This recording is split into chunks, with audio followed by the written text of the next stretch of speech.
Why they didn't bend there on a pain? They did me home. Empty and this or something I don't remember.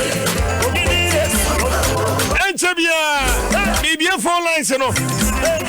Yeah, what I would done there. And in the mom, now you celebrate. It's very important. But answer no, Simabe Numpe. Come be a better man. Yeah, say, well, upon the near Chichemian. You may, Namian, so you want. That's it, that's behind you. Very assy.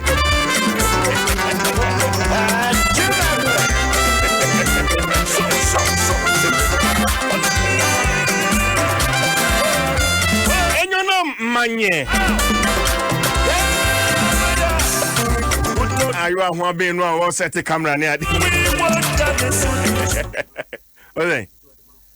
This is how they saying. And you know, Makwaba.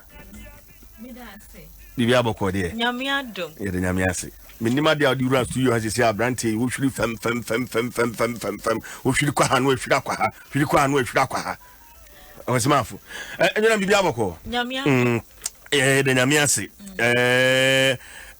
wo free the Ghanaian farmer me pa shoy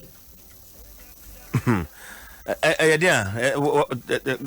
want some kakache the Ghanaian farmer. Say Ghanaian farmer na the Ghanaian farmer de would say ya na say Ghana ekueni. And say nietani say ekuafo ye bebre e wo kromu ha.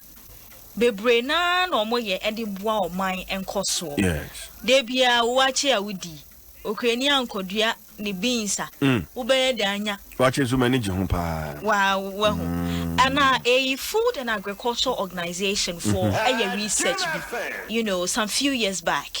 Now, Netani say, by 54% of GDP for Ghana, yenya free agriculture. Yeah, 40% of export earnings so. If agriculture but Nigeria ye did about almost 19%. Thanks to Ghanaian farmers, Ghana Kriya for you to meet the Debia. Now, mom, Netani say.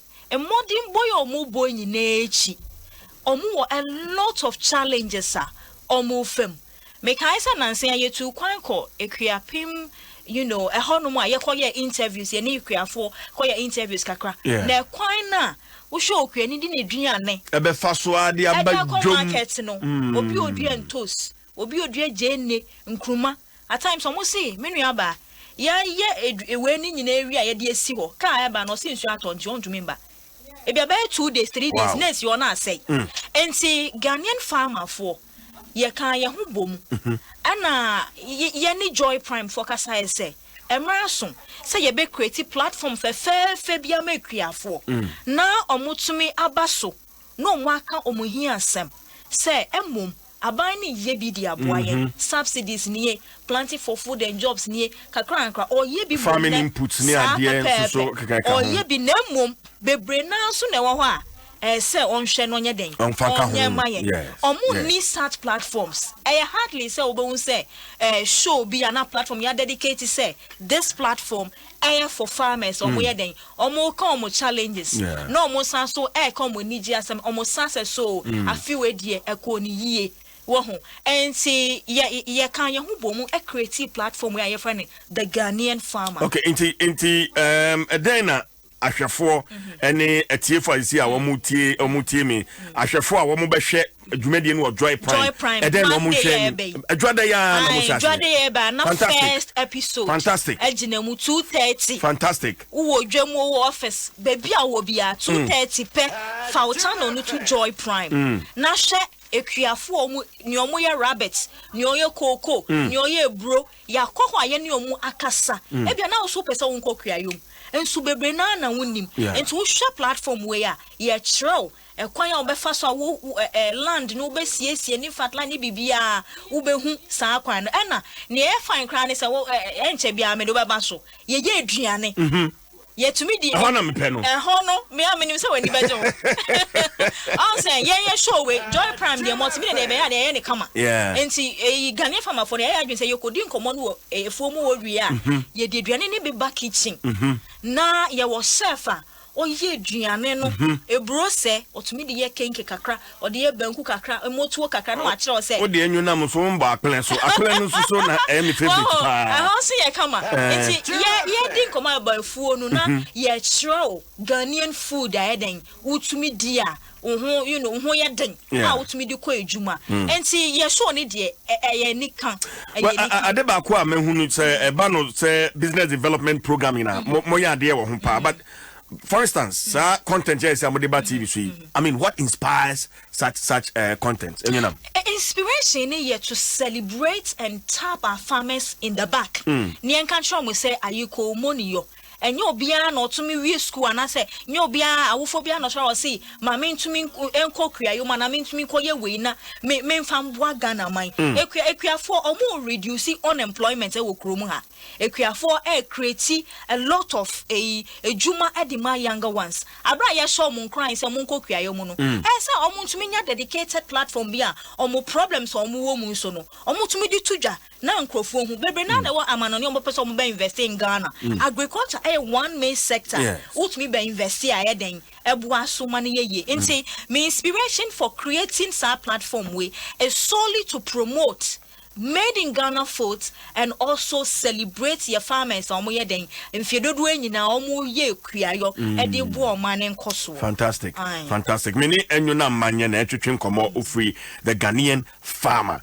At o share your Facebook na o share about your ti here you be surprised say all ye be about farming because in Kawidie in straight queen straight and what many hey and so you kry ho adwuma na muti o say nyame adoma adwada time ben adwada bia ye bo 2:30 p.m. pe but modern say we be Joy Prime ekua for different ye ni omu edin ko it's adwada for instance first episode no e den na ye hwe ni mu den ye be episode ye ne owura bia ye fa no opon boafo what 35 to 40 acres of oil palm plantation. Wow. I Brim Central.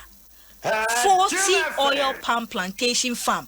Now, I see a no one or the Ashane may be a police, be a nurse in wow. There no no catch up by say, oh, the subsidy be brain, no, mammy, you are in Braways.